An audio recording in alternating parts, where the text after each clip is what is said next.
Manifesto, allow me to welcome you and your team and thank you for being here to share with the country the different commitments in the social contract that we made with Ugandans since 2021, how far we have gone on this journey. I don't want to go much into the history because you are a member of cabinet, and we want to thank you for supporting my minister during the cabinet presentation that cleared this activity.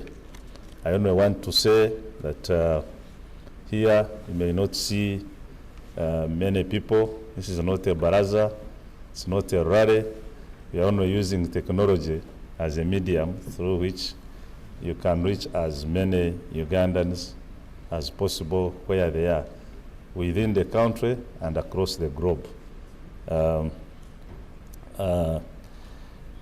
This activity is co-hosted between the Presidency and the Ministry of ICT and the National Guidance, which deals with the communication aspects of it. I have a team I work with here at the unit. I have Assistant Director Richard Bakoja, you see him here. Gloria Mwenge, our Principal Assistant Secretary. I see David Sengendo, our economist. Marvin Senkungu, our economist. And the rest of the other team, I think they are busy with other activities. Do we have members from the ICT and National Guidance, the technical team we've been working with? Okay, I think they are busy in their machines. So, the Minister of Finance, fellow viewers and citizens, wherever you are, the Minister of Finance, Economic Planning and Development plays a very significant role in the whole drive of the economy. And it's an enabling ministry. It's a foundational ministry. So today we shall listen and see how it has played its part on the areas that touch it as a ministry, but also what it has done has also supported other players in the implementation process to deliver on their mandates. With that brief background, Honorable Minister, allow me to invite you to come and address the country on how far we have gone and the different commitments that are being supervised by your ministry. I thank you.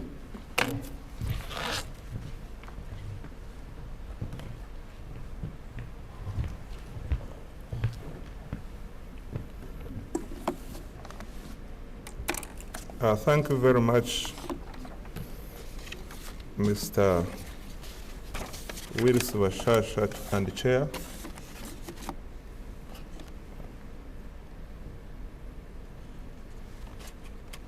Distinguished members of the audience, ladies and gentlemen, I am happy to be here this afternoon,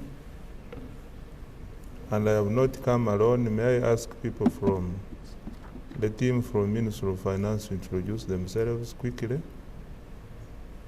You are not many, you can introduce yourselves. There are microphones in front of you, so that these people know that I am not alone. Thank you very much, Honorable Minister. Good afternoon, ladies and gentlemen. I'm calling Richard from DPP.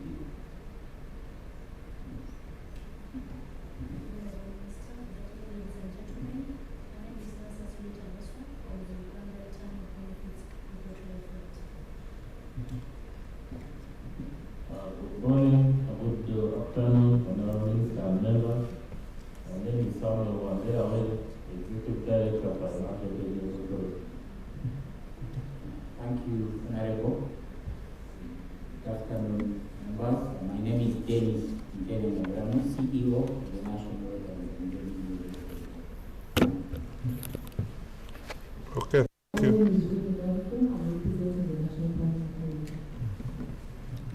Okay, thank you very much. Fellow countrymen and women, I greet you all. My name is Henry Musasizi. Minister of State for General Duties in the Ministry of Finance, Planning and Economic Development.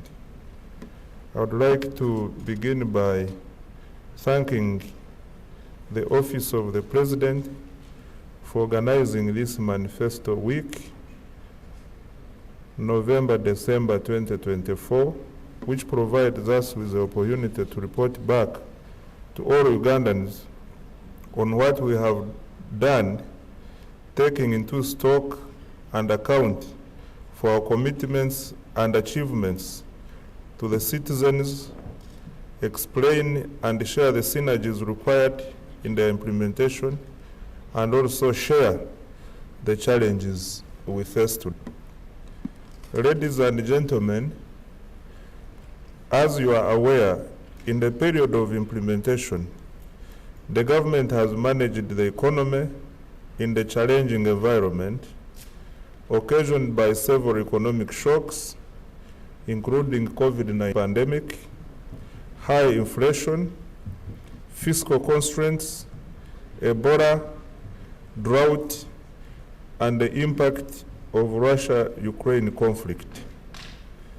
These have led to rising interest rates, imported inflation, capital outflows from developing markets to developed markets such as North America and Europe, slower than projected economic growth, and lower export demand.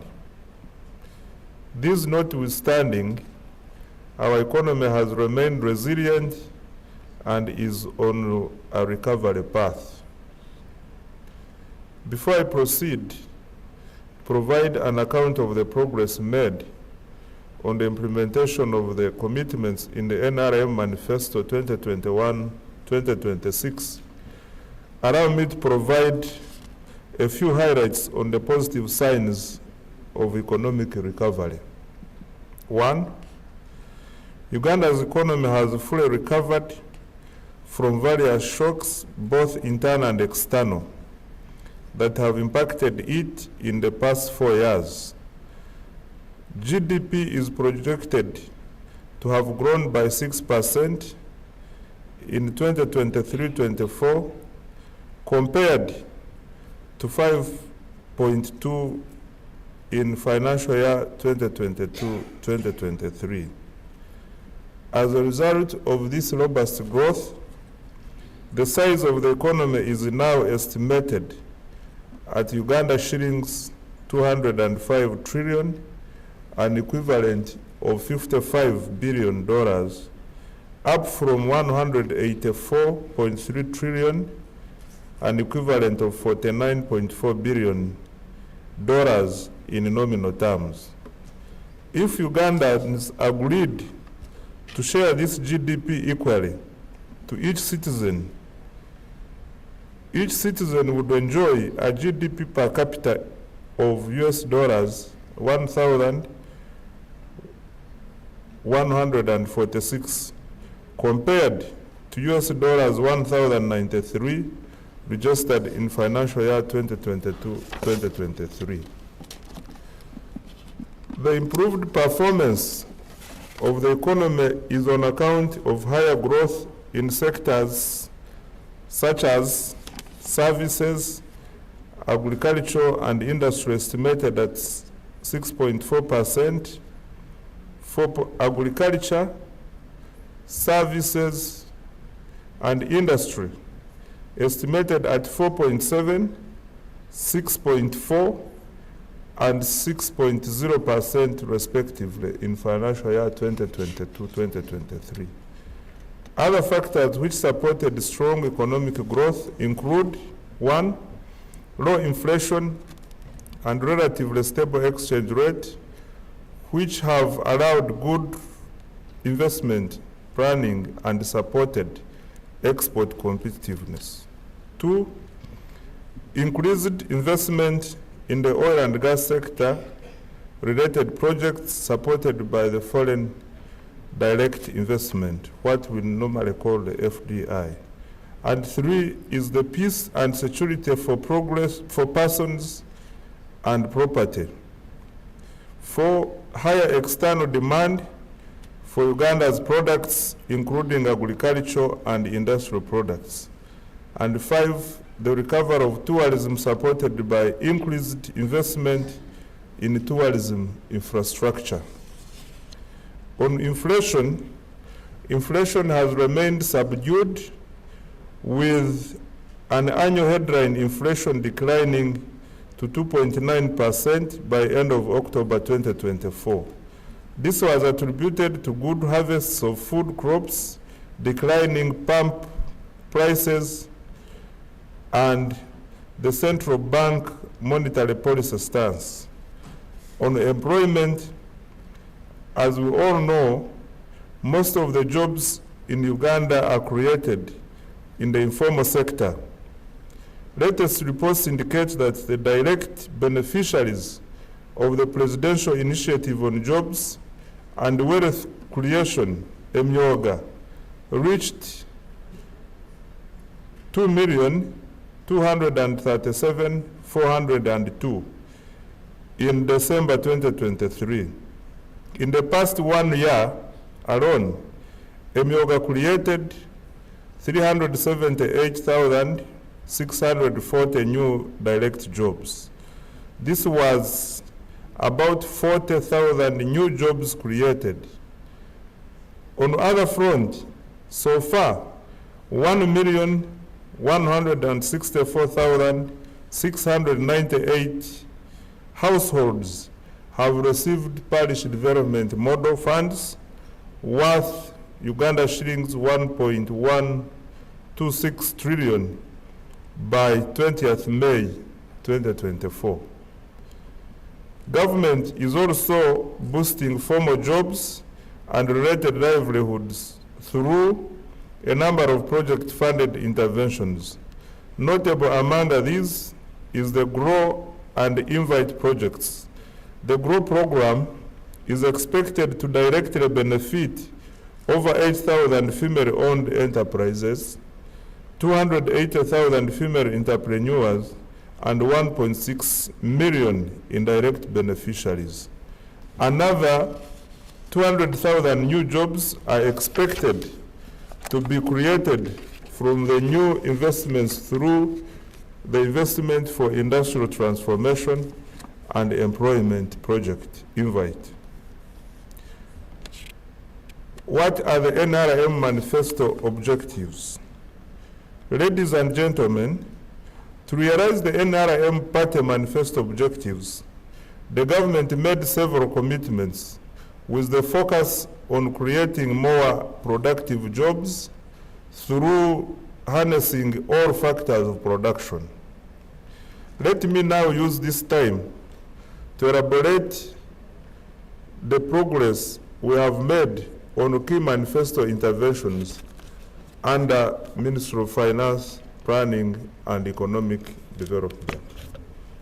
Mr. Chair and all the members of the audience, on thematic area 1, which is creating wealth for all Ugandans, where the objective is to accelerate diversification of the economy from over-reliance on agriculture, the following made. The economy grew from 3.2% in financial year 2019-20 to 6% in financial year 2023-24, as I mentioned earlier.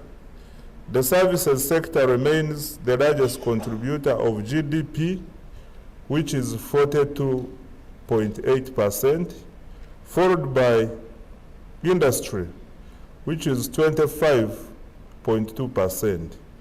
And the agriculture, forestry, and fishing sectors both combined, contributed 24.6% in the period under review. The manufacturing sector contribution to GDP has increased by 0.7% from 23.9 in 2019-20 to 24.6 in 2023-24. The manufacturing sectors significantly diversified into a number of new products, including ethanol from sugar, casein, and powdered milk from dairy. Going forward, this ministry spearheaded the development of a strategy to grow the economy tenfold from US $50 billion in financial year 2022-23 to US $500 billion by 2040. The strategy focuses on economic diversification by focusing on 4 major anchor sectors, namely agro-industrialization, tourism development, mineral development, including oil and gas, science and technology, and innovations, including knowledge economy and ICT. The contribution of the mining and quarrying industry to GDP increased from 1.1% in 2016-17 to 2.3% in 2020-2021. This development is a result of the use of online mineral licensing, the biometric registration and training of 13,000 artisanal miners, and the construction of regional mineral beneficiation centers. Additionally, the accelerated diversification of economy has resulted in significant structural changes in employment patterns. According to the labor force survey of 2022, the services sector contributed 50.3% to the total employment, followed by agriculture at 36%, and the trade production sector at 13.8%. In comparison, during the baseline year of 2020, the services sector accounted for 46.2% of employment, while agriculture represented 39.6%. And the trade sector comprised 14%. This indicates that employment growth in the services sector increased by 8.9% between 2020 and 2022, whereas the agriculture sector experienced a decline of 9%. Under Objective 2 in this semantic area, which is implement extensive import substitution in order to reduce the import bill, especially on basic consumer goods.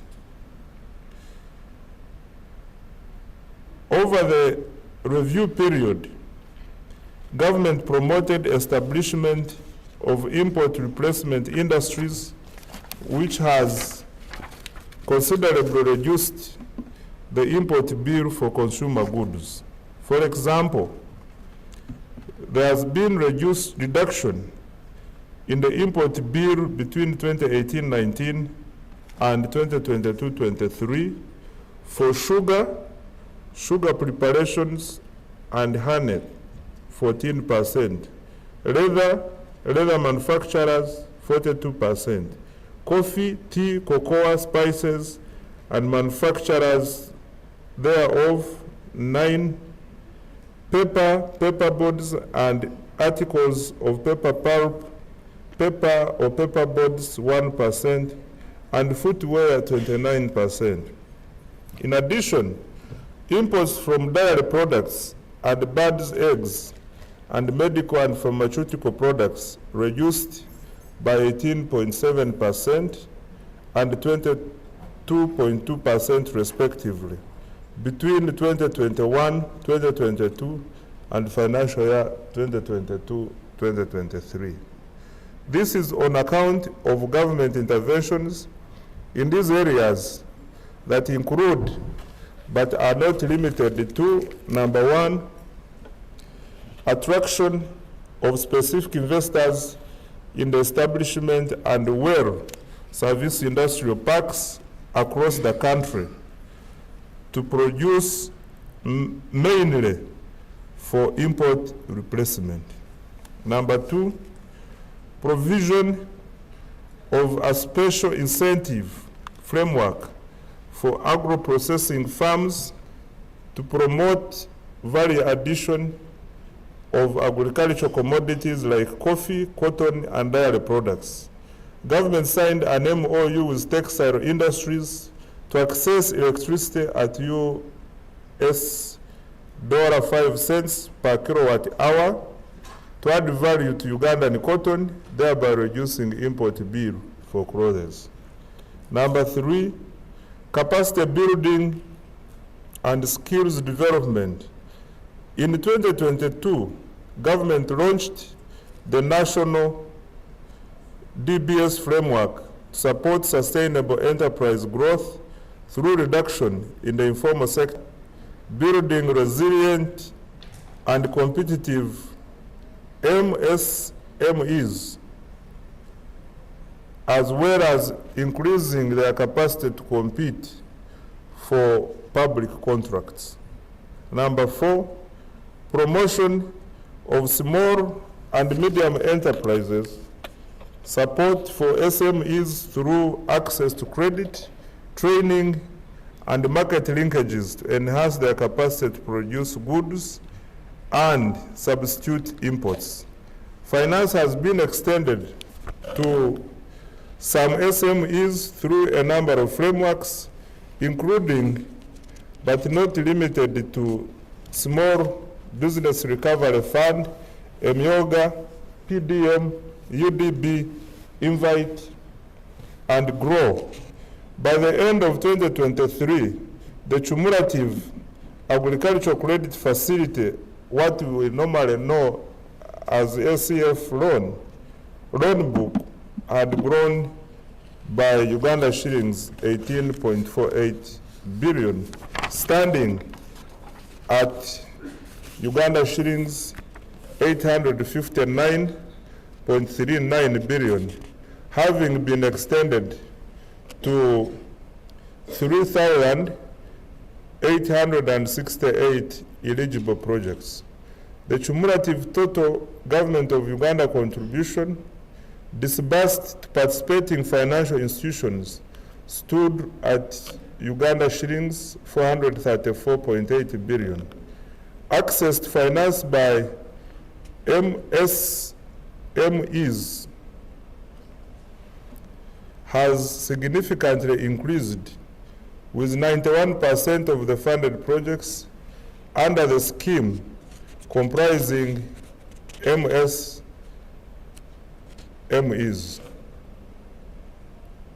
We have also introduced interventions geared at promoting the knowledge economy, whereby the initiatives such as Presidential Initiative on Banana, Industrial Development, Coffee Valley Addition, Farmers, Chiramotos, etc. are being supported. Excuse me. On Objective 3, which is process raw materials to add value to exports. What have we done here? Government continued to participate in value addition in a number of raw materials to enhance export earnings, reduce poverty, and promote sustainable economic growth. Noteworthy, however, is the rise in manufacturers in the export basket.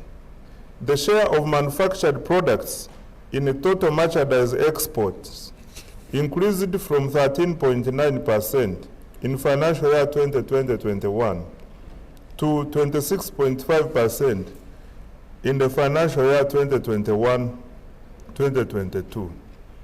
This surge is largely explained by government's interventions in promoting industrialization. Government has continued to implement the National Industrial Policy 2020, aiming at promoting the development of industries and add value to raw materials, including agro-processing and mineral processing. Number 4, build basic industries that produce the fundamental human needs of society, e.g., food, clothes, shelter, medicines, defense, physical infrastructure, electricity, rail, roads, and ICT. Government has developed industrial establishments, in other words, the industrial parks and the free zones, facilitated investors in various sectors, and also invested in some strategic sectors through its investment arm, the UDC. UDC is Uganda Development Corporation in full. Import replacement has taken shape, and Uganda's manufacturing sector is steadily growing, evidenced by the number of high-tech products being manufactured, especially in the knowledge economy. Knowledge economy, we mean the pharmaceutical industry, electrical vehicles, manufacturing, among others. And some of the factories include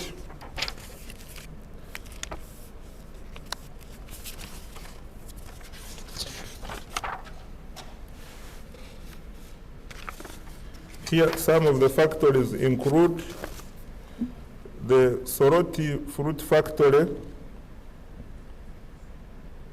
No. I'll come back to this. I now go to health, education, and spirituality. What is the progress here? Here, government through UDC in partnership with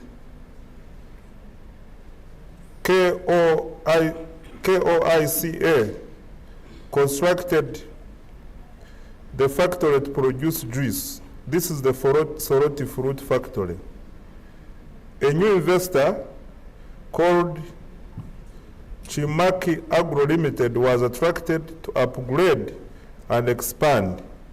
Hence, His Excellency the President directed that an amount of US dollars 10.7 million be availed to the investor as working capital for the operation and management of the factory. So far, UDC has provided the investor with 22.3 billion, and the balance of Uganda shillings 20 billion is expected from Ministry of Science, Technology and Innovations as directed by His Excellency the President.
economic environment.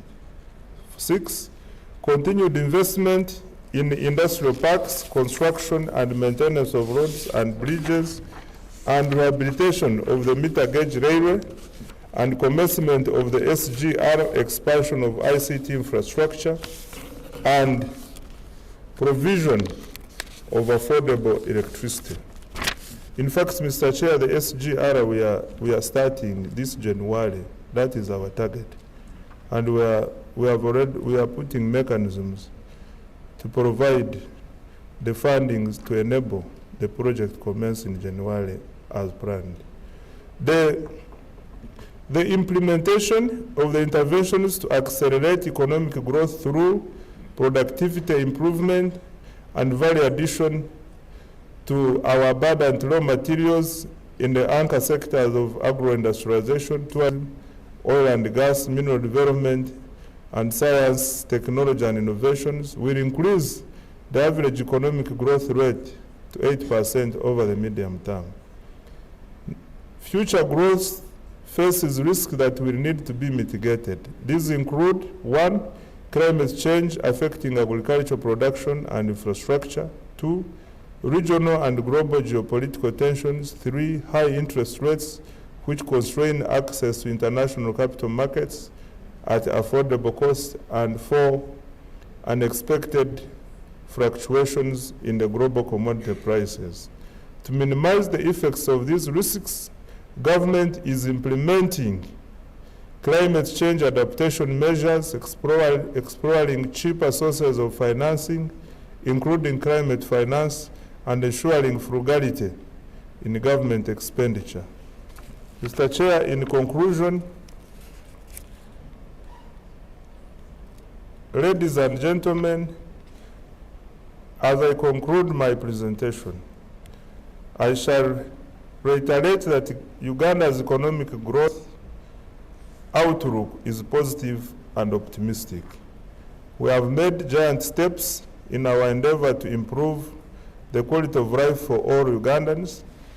We have built a firm foundation to steer the economy for socio-economic transformation and economic takeoff into self-sustaining growth.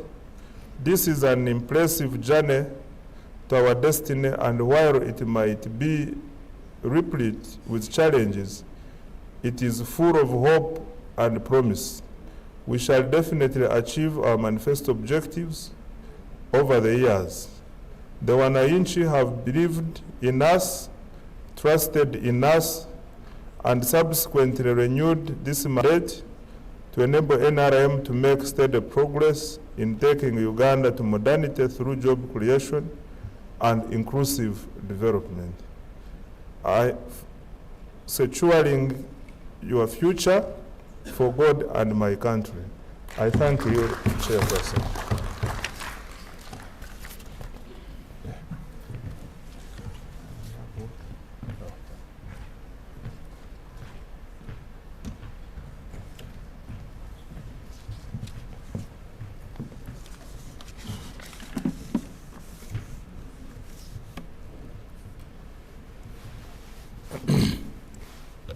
Please join me and we give a very big applause to the Honorable Minister for this lengthy, detailed, but very insightful. I believe all of us and the viewers, wherever you are, have been able to appreciate the journey as was being emphasized at the conclusive remarks from the Honorable Minister. Honorable Minister, I want to thank you. Allow me now to make observations from the unit. First and foremost, we want to congratulate you for all these. I think they are there. One to the right.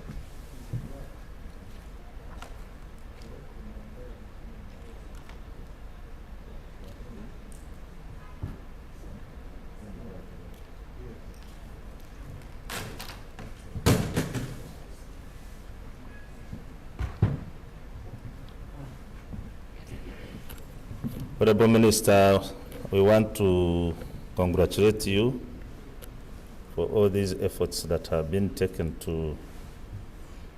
to support the different achievements that have been mentioned here. We want to salute the ministry more so for steering the country and the economy through the recovery process from the economic challenges of COVID-19 and other disasters that had hit us as a country at the beginning of this political term.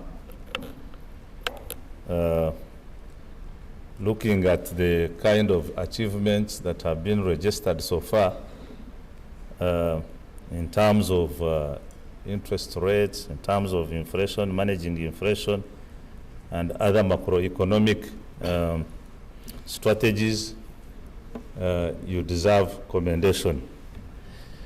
We want to salute the efforts made in terms of mobilizing the necessary resources that have supported our flagship project, the Paris Development Model, and also other resources to support the recovery of the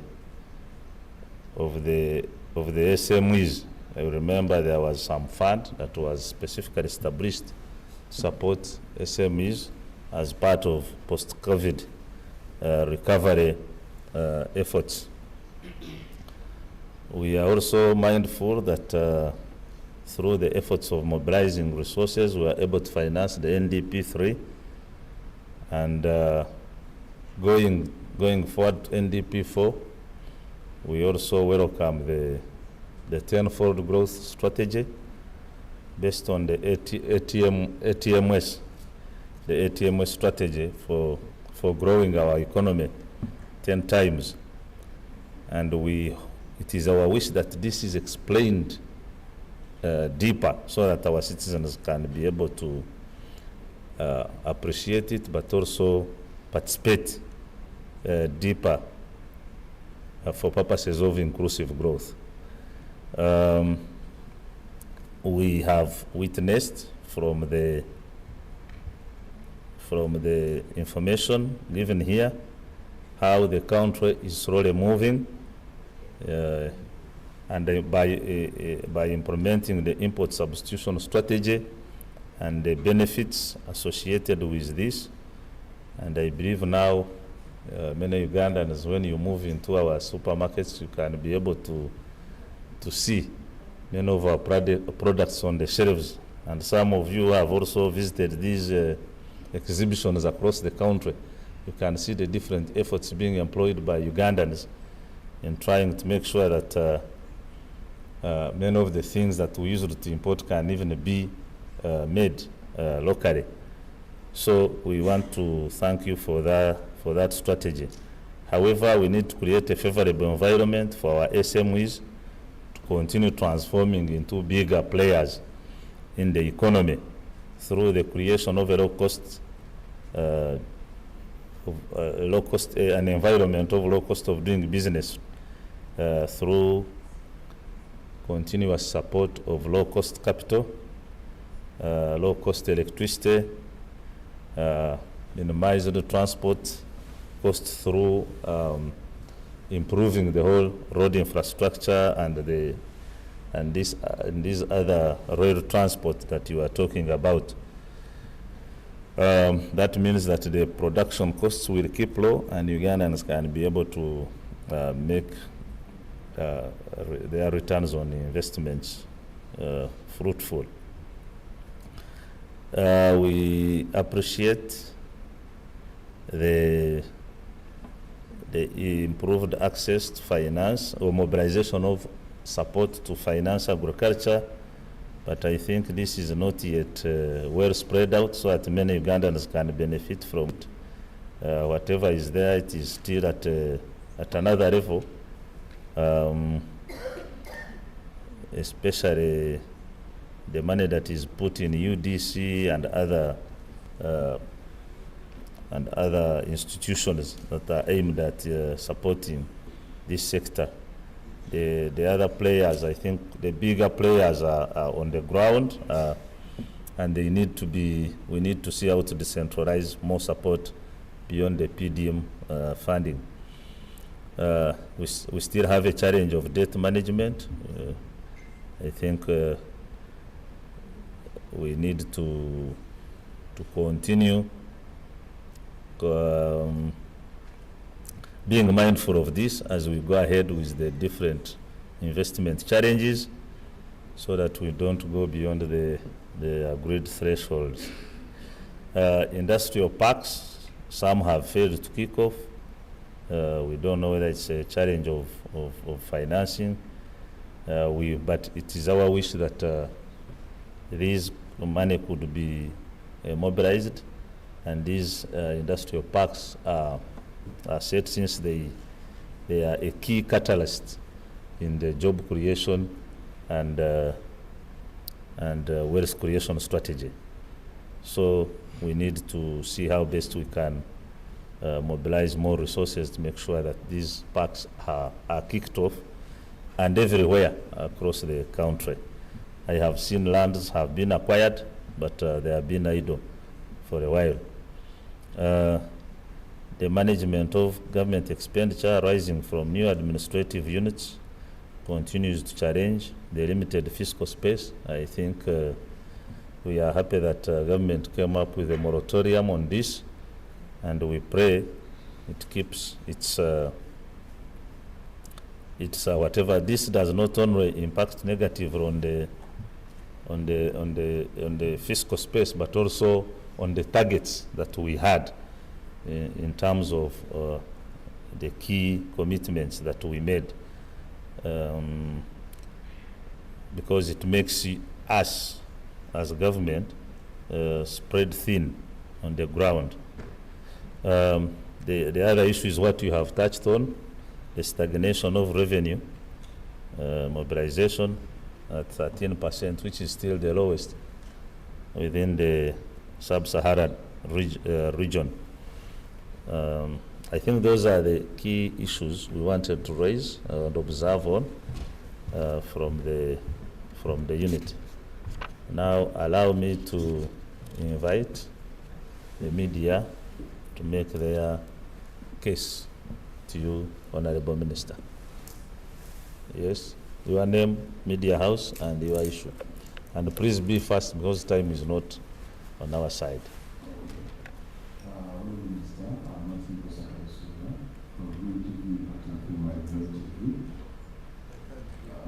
Thank you for that elaboration. But I want to ask you, as a minister from Finance Ministry, it is years without we have the governor of Uganda. As a minister, from Finance Ministry, what is your take on that? I have a question here. Natives have a concern of continuous changes in demand of their products in the market, especially sometimes they experience high demand, and other time no less is demand. So, as the government, what is your take, or how are you going to fix such a situation as we prepare for next election, as you say that you will be preparing to construct the farmers' bank? Thank you. I think there was a commitment on the creation of the Farmers Bank. I remember you commented on it. Maybe you need further clarification on this? My last question? Yes, on the Farmers Bank. Yes. Honorable Minister, you mentioned about that we are planning to construct a Farmers Bank. So, for me, I'm asking. Not to construct, but to establish. Oh, establishing. Yeah. Farmers Bank. So, there is changes. Or continuous changes in demand for their products, especially in the markets. The experiences high demand, and the other time less demand. So, government, how is it going to fix such a situation? Okay. Next. Yes. Today you are very disciplined. Eh? Go ahead. Thanks, Director. Honorable Minister, thanks for the presentation. I'm Ron Mayanja, journalist for Prime Media. In your report, of grow project. But down there on the ground, a number of women are complaining. We have a lot of questions on this project. My question, how much so far as the ministry have you discussed on that project? And then secondly, it's on a new government. How much so far discussed, and how do you rate the two projects? Thanks.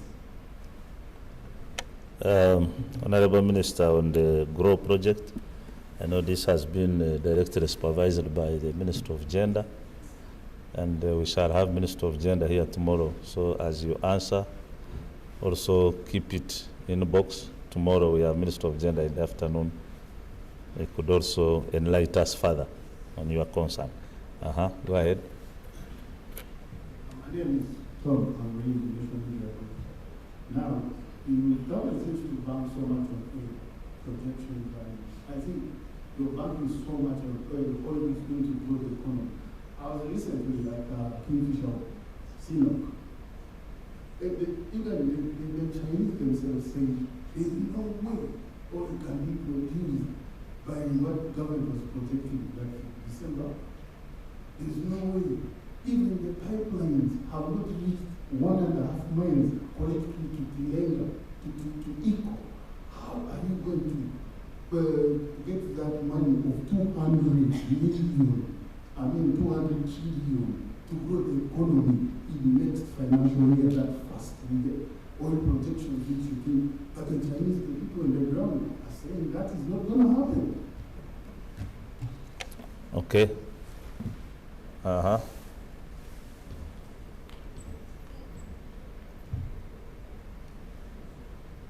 Yes, this gentleman over there.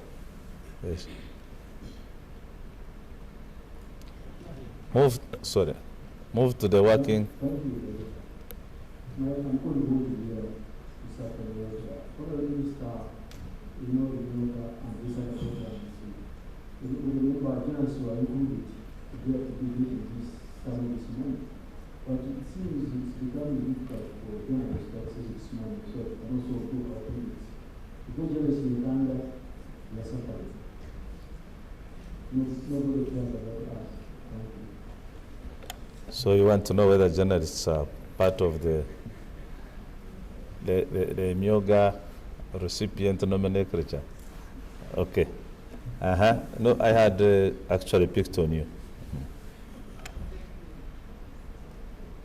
Thank you, Honorable Minister, for giving an illustrative presentation. My name is Henrik Skaisi from New Vision. My question is around the status of Invite. This is a program that has been talked on over and over again, and it has not started. So my question is, when is this going to start? And how will you talked about the 2 million jobs that are going to be created by Invite in your presentation. So how are you going to create these jobs? What is the mechanism here? Then the other thing is, who is in charge of Invite? Is it PSFO or Minister of Finance? Because recently, Minister of Finance raised ads on recruitment of workers, employees in the Invite project. So who is in charge, who is going to implement this initiative? Thank you so much. Okay. Nobody this side. Yes, the lady. Thank you, my name is Olivia I've been waiting for you this morning regarding one question. I'd like to know, as a Minister of Finance, what explains the continued reduction of KCCA budget? Because we believe that in the ongoing current financial year 2024-2025, it was allocated 803 billion, but in the budget framework for the coming financial year 2025-2026, we are seeing that there is a reduction of around 300 billion. What areas in Kampala, especially divisions in Kampala, expect a reallocation in the coming budget from our paper regarding to devaluation. Thank you. Because I believe they missed the deadline of submitting the budget from our paper for the financial year 2025-2026, which was 15th of November. Thank you. Thank you. Lastly. Thanks, Mr. Honorable Minister.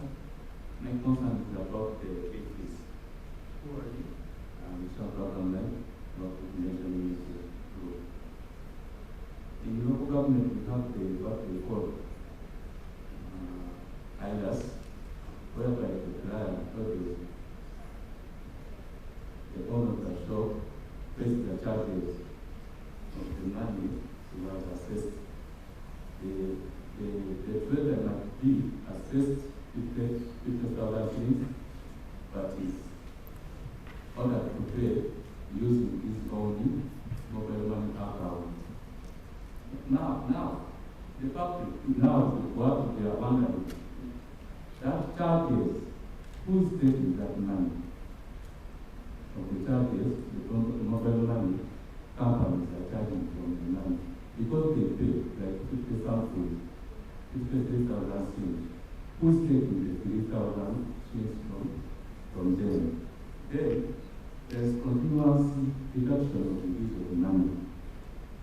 Those districts and the local councils, they collect like 100 million shillings, but at the end the ministry uses like 20 million. They are not giving them the actual money which was collected by them. Now the public, the services are not delivered to the public. You find the town council is totally full with WPOs. Now, you took the concerned authorities in their offices. They talk about finance. Finance is not giving us enough money. They are not giving us our actual money that they collected from the tax revenue. Then another thing is, who is it the finance? Slowly because it's to be completed in time. For example, in terms of construction roads and other projects.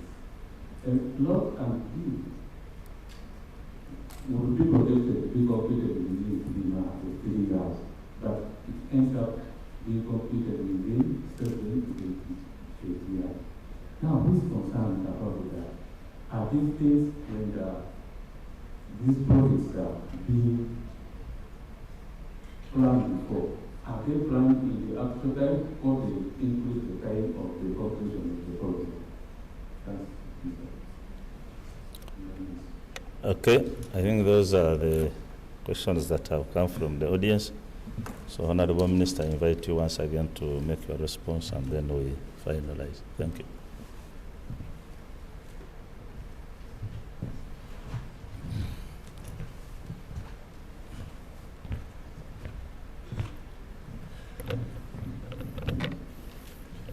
Thank you so much, Director and Chair. I also want to appreciate all those members of the Fourth Estate who have raised questions on behalf of the public. I want to begin with the last one. The last one is called the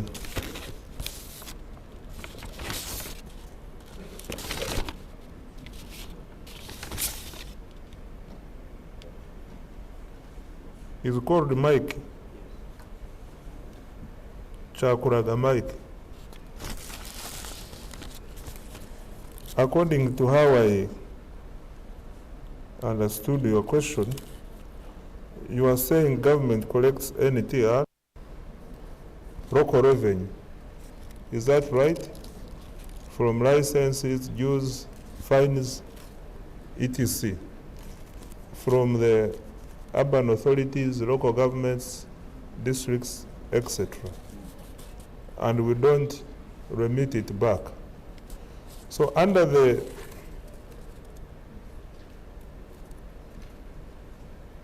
in the new law, the Public Finance Management Act of 2015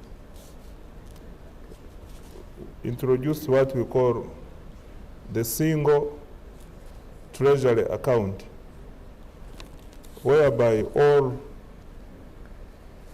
public resources must be received and then expended. So all revenues which belong to the government of the Republic of Uganda must pass through the treasury single account in the consolidated fund. But for entities which collect NTR, no, let me be specific. For local governments which collect NTR, we normally give it back to them under the unconditional grant window. Are you a councillor? What are you? Councillor, former councillor, what is your interest in the local government? Are you going to stand there? So now let me tell you what happens. So a local government collects revenue and remits it to the consolidated fund. What is supposed to happen is that we reconcile with a local government and send back the money. For us to send back the money, there are conditions. Number one, you must have budgeted for it. What does this mean? If you, for instance, if you budgeted for 100 million as your NTR and you collect 200 million, we shall only give you what we budgeted. We shall give you 100. And the balance will remain on the consolidated fund until when you have budgeted for it again through a supplementary which is budget neutral.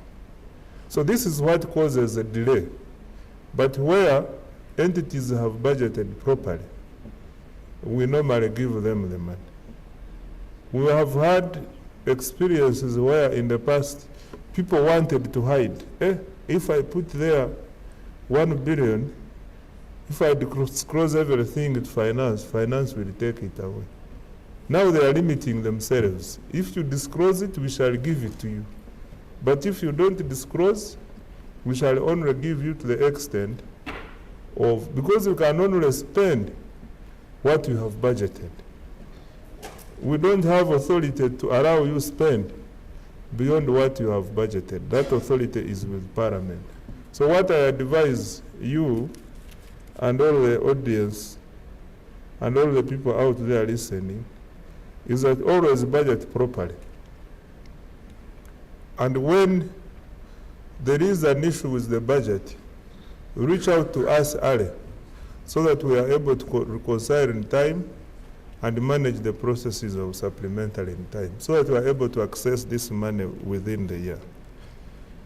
IFRIS, what is the issue there? IFRIS is specifically for VAT.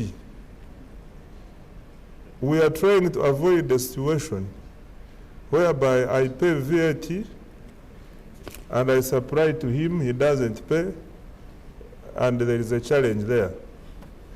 We want all the people in the system to be compliant with VAT. And also, too, we want Ugandans to pay due taxes. No shortcut. And we are trying to digitalize so that all these people are supposed to pay taxes. Pay. If this is not an additional tax, It is just a means. It is just an enabler to help us collect due VAT. So I want you to go and market. Talk for IFLIS on behalf of government, because we must develop this country together. Olivia from KCC, who has been waiting for me since morning to answer why the budget of KCCA continues to reduce. I don't think this is true when you put it into perspective. The question you should be asking, what is KCCA doing this year that it never did last year? Or what did the KCCA do last year that has not transferred to this year? Because it's not a matter of giving you 100 billion. The question is, what is the plan for the allocation you have? For instance, if KCCA in the previous year was doing a road, and this road has been completed, this budget will be taken elsewhere. It will not remain with KCCA.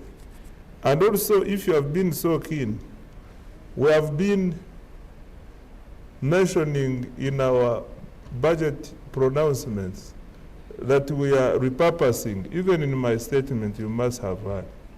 Repurposing means removing resources where they are not very much needed to resources where they are most needed.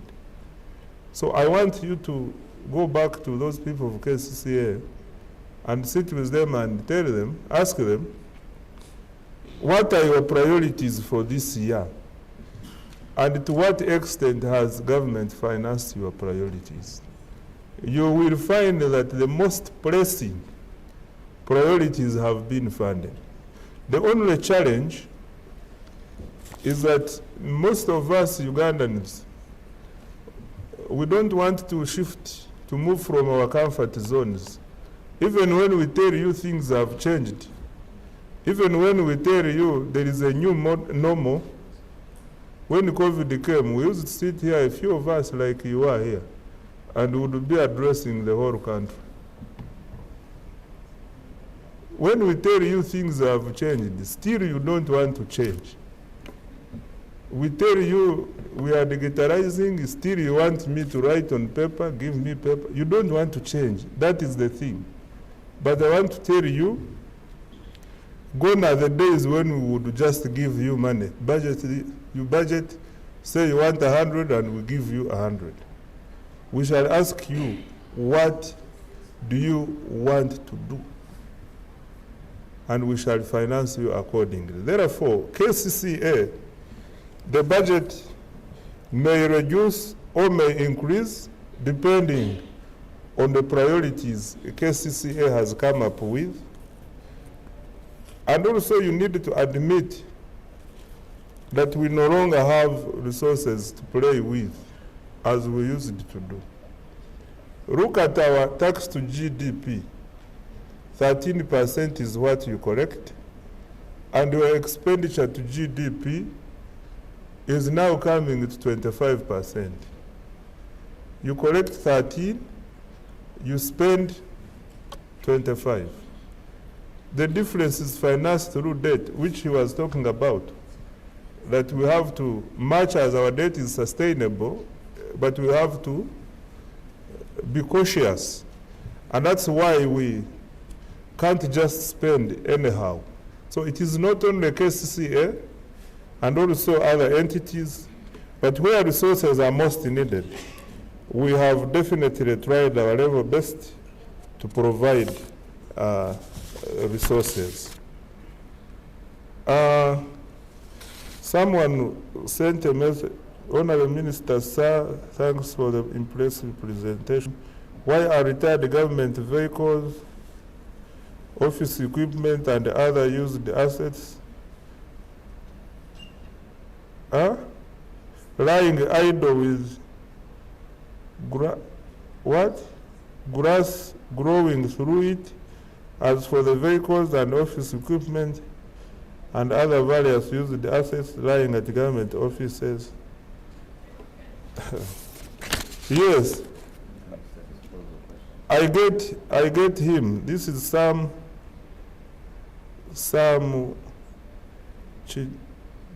Chijambu.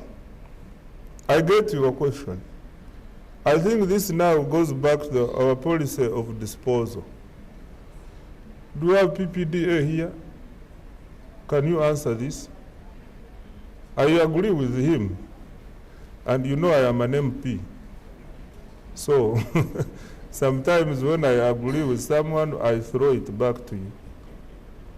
So this one, why should, because when we have policies of disposal of government assets, why should we have to wait?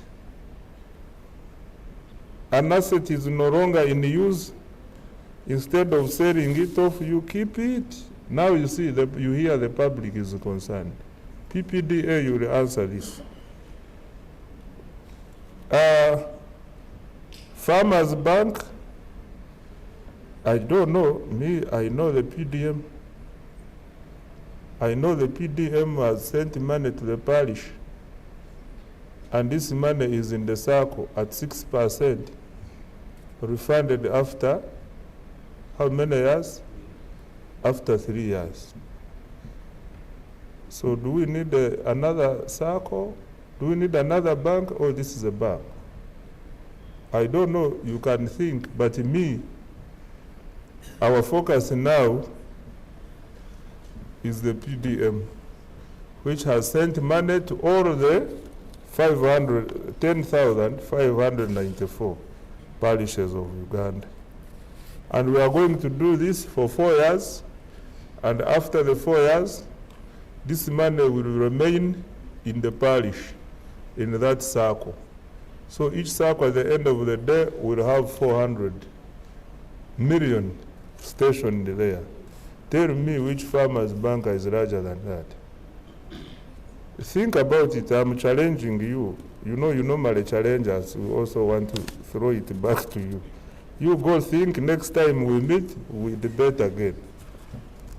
Mayanja, grow project. People are complaining. Let me tell you why people are complaining. Grow is not for everybody. It is for those women, enterprises graduating from the small. They have now grown, they want to become big. You have been benefiting from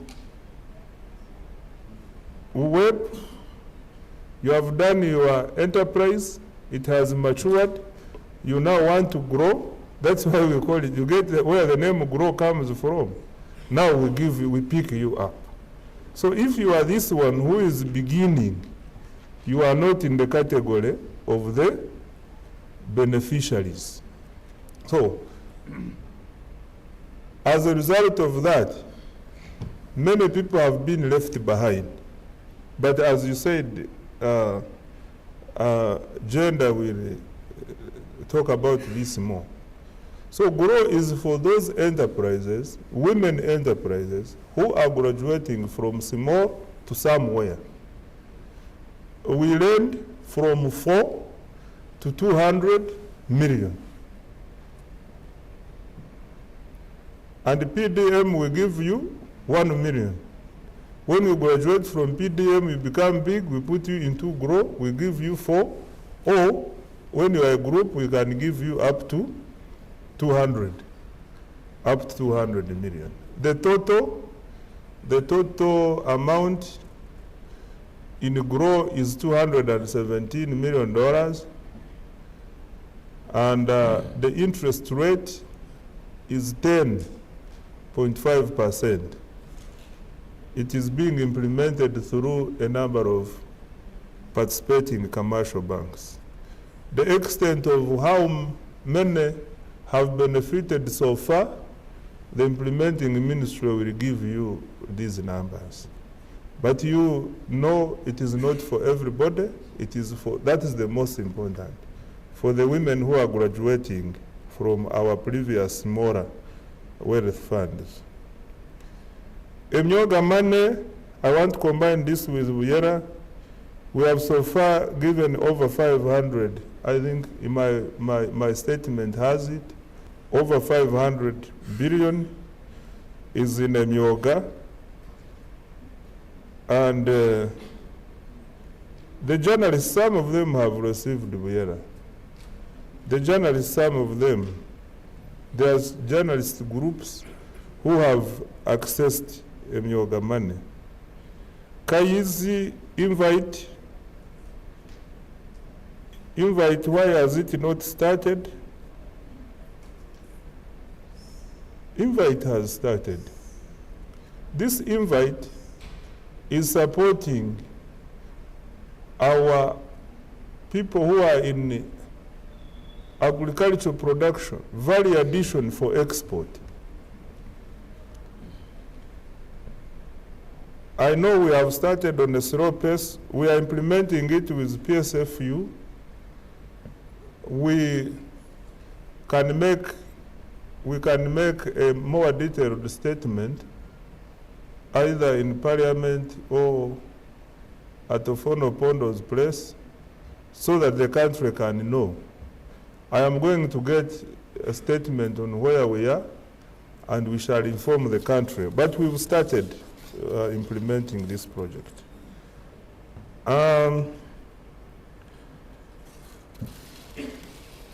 There is someone who said that oil will not come. Why are Ugandans not optimistic about their country? Why do you want to hear those outside? Why don't you hear from us? The outsiders, you tend to hear what the outsiders tell you more than what we tell you. I want to really invite Ugandans to believe in themselves. But we are working. Yes, we are working. The most important thing, Director, he acknowledges that we are working. And all these numbers I'm giving you, by the way, for your information, largely our projections now are on account of non-oil revenues. The oil revenues we put in are the ones which we are able to receive now. But the most important thing, really, you people, please, you drive advocacy. You drive our people to believe in themselves as Ugandans. For me, that is my biggest concern. Work is not moving at the pace. Who tells you? We have invested. You go there and see with your eyes. I wish you well. If you don't want, if you have eyes but you don't want to see, I wish you well. But you know oil will what? Oil will come.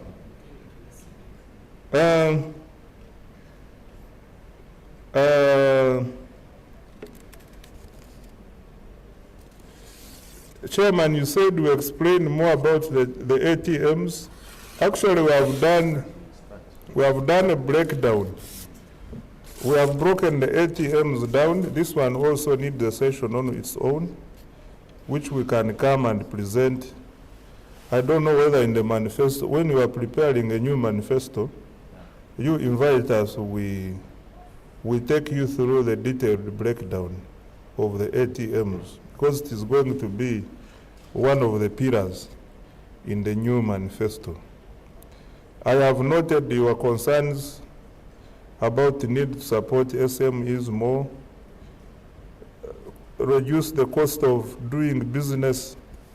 Yes, it's a good concern. I have noted your concern about the new administrative units. How I wish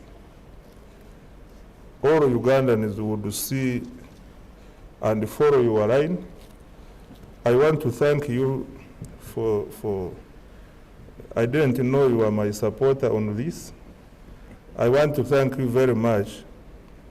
And in the budget framework paper for 2025-26, we are saying that no creation of new administrative units. KCCA is crying.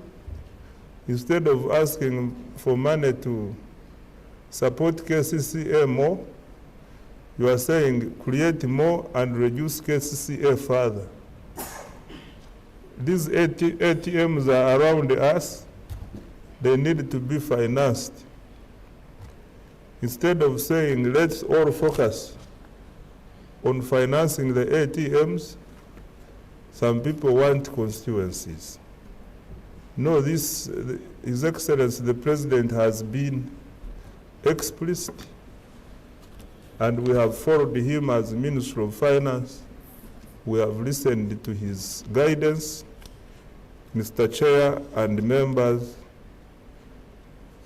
settle your hearts. We are not going to provide for creation of new administrative units in the coming budget. And we need more support from you and the NRM fraternity so that we are able to first deal with the real issues which we need to take this economy forward. I think I don't want to leave anyone behind. I think I have, is there anyone, someone I have not responded to? I have really responded to all your issues. Yes. You asked about? Unfortunately, your microphone doesn't get through my eyes. Through my ears, rather.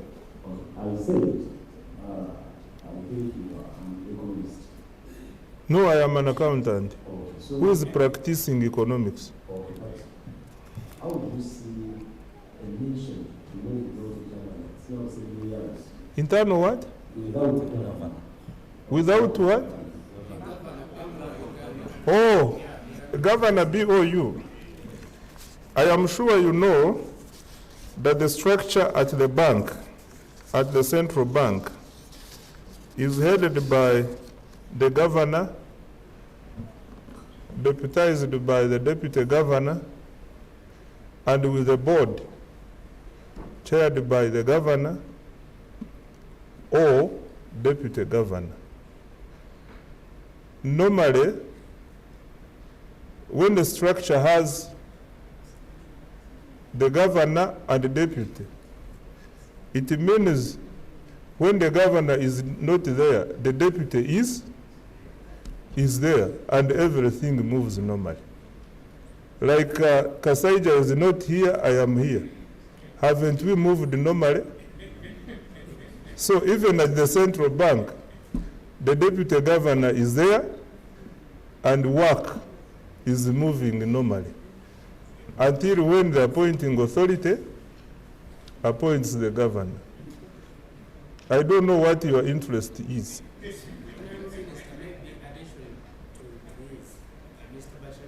Because last week we saw hackers entering into the system and they chopped 60 billion.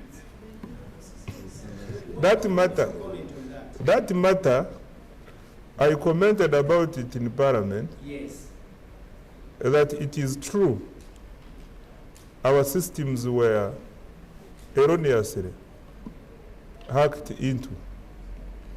And when it happened, we instituted an investigation, both by the CID, who is the investigating arm of government, and also the Auditor General to audit. These findings will come out, and when they come out, we shall inform the public about what exactly happened. Because like you have heard, we also heard, all we know our reconciliation brought a variance.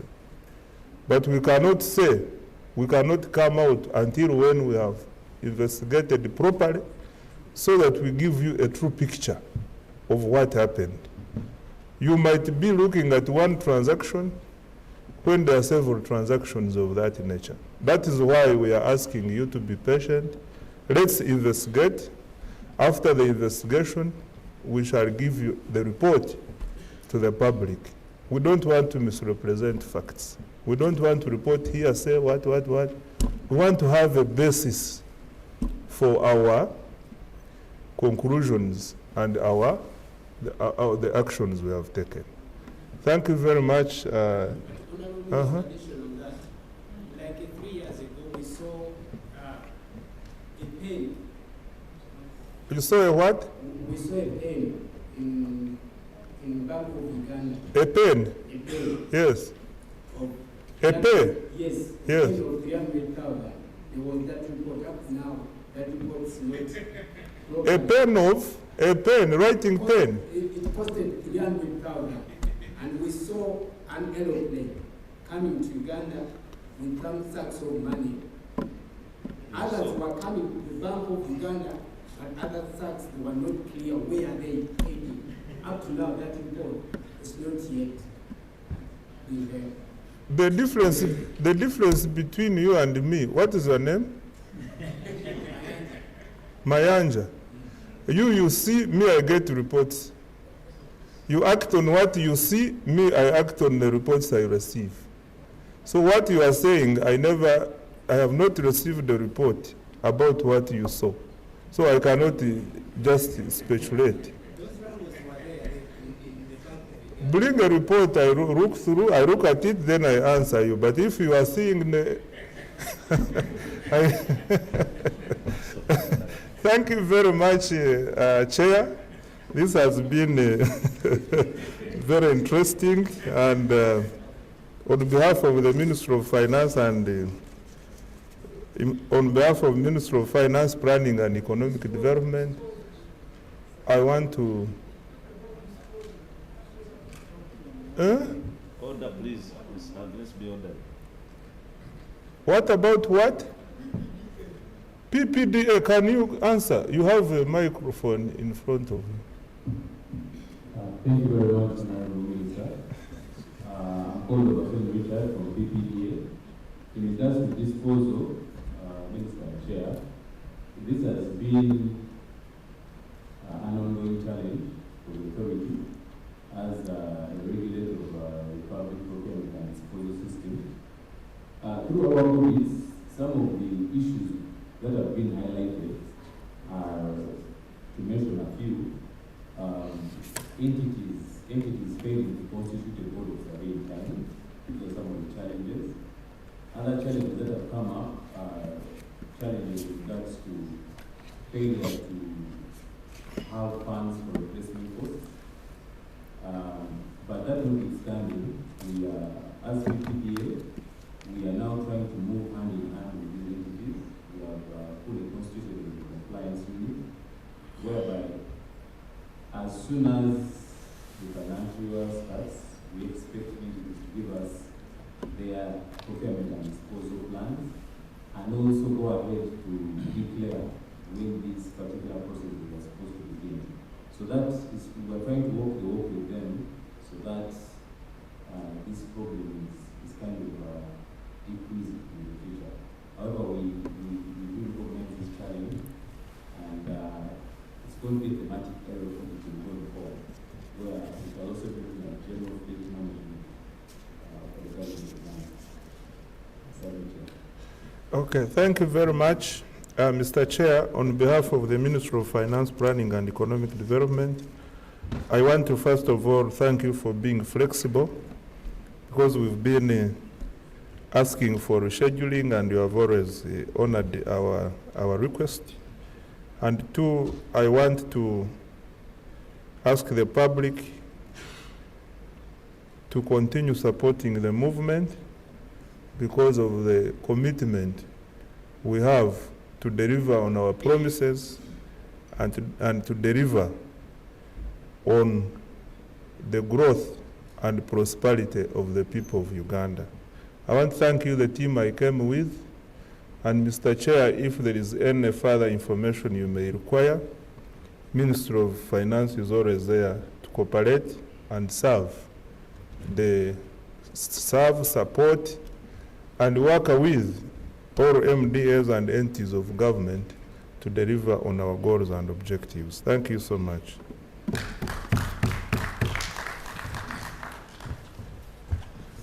Yes, a big applause to the Honorable Minister as we wind up. Of course, Honorable Minister, in terms of support, I will not shy away from saying we would like to expand our dissemination campaign, but budget. So it's that one you can take note, then we follow the procedure. Then I think these issues of disposals, it's more of a procedural challenge than a legal one. First of all, sometimes you find that the cost involved in the process of disposing a given item is much more than what you are going to get at the end of the day. This is a vehicle which probably has overstayed there. Now the process may cost millions through adverts and whatever, and then when the vehicle actually in terms of value is around 300,000 at the end of the whatever at the end of the evaluation process. Now you find that entities don't find it, worth sometimes investing in that direction because the cost involved vis-a-vis the actual value of the items that are being disposed is a big problem. So I think we need to revisit that area and see how can we simplify the process, especially that side, without compromising, because some people can start disposing assets which are still new and valuable, but at the same time, I think we need to simplify it more and see how do we link the value vis-a-vis the value of the assets vis-a-vis the process involved, so that you don't invest in a loss for the sake of satisfying a legal requirement. So it's an area that you can study and see. Maybe assets worth this should take a given, simplified procedure, and then maybe government can also look at cost sharing along the way, some of these assets that can be co-shared. And then at the end of the day, they are, from the word go, they are owned, and then as people either exit or whatever along the way, as people finish the value aspects, they are automatically transferred, ownership is transferred to then you don't have to go through these assets being there, then going through the disposal process. It's an area that you can invite a study and look through. Otherwise, thank you so much, Honorable Minister. I want to thank you. I think NPA, you are covered. Do you still have any? You are covered. So, members, thank you so much. Tomorrow, we will not be here, but we'll be here in the afternoon. In the morning, we will not be here, but we'll be here in the afternoon. So, by 2:30, we expect you to have assembled here. Then we begin and conclude the exercise. We have not yet received the official communication on the official closure, but we have written to the relevant authorities on this. And according to this paper, we had written actually to His Excellency. Even what the paper we took to Cabinet was requesting that His Excellency gives a statement at the closure of this activity. So the letter has gone. The Prime Minister is also aware. My Honorable Minister is aware. And we are waiting for official confirmation on how, on the closure statement, but also, most important, on how the closure will be organized. Whether we shall meet again here or we'll assemble somewhere else and receive the statement, it will be subject to the guidance and advice from the higher authorities. So tomorrow we will be winding up. We'll have somewhere in the meeting where we'll be meeting the Minister for Education. Then in the afternoon we'll be back here to meet the Ministry of Gender as we wind up the journey of this activity. So I now declare officially the closure of this session. I invite you to rise for the anthems in a reverse order.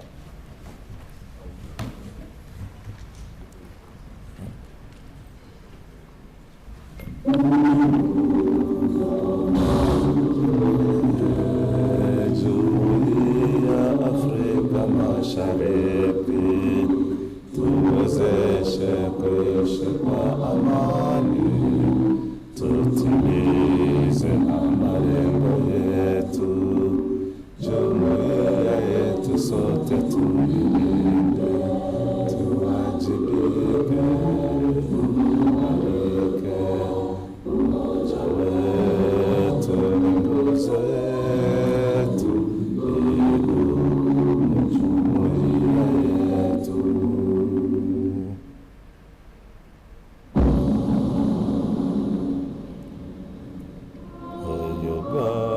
Uganda, may God uphold thee, our future in Zion,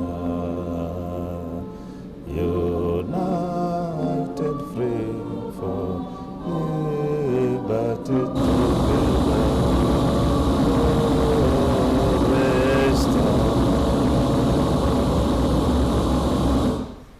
Thank you very much.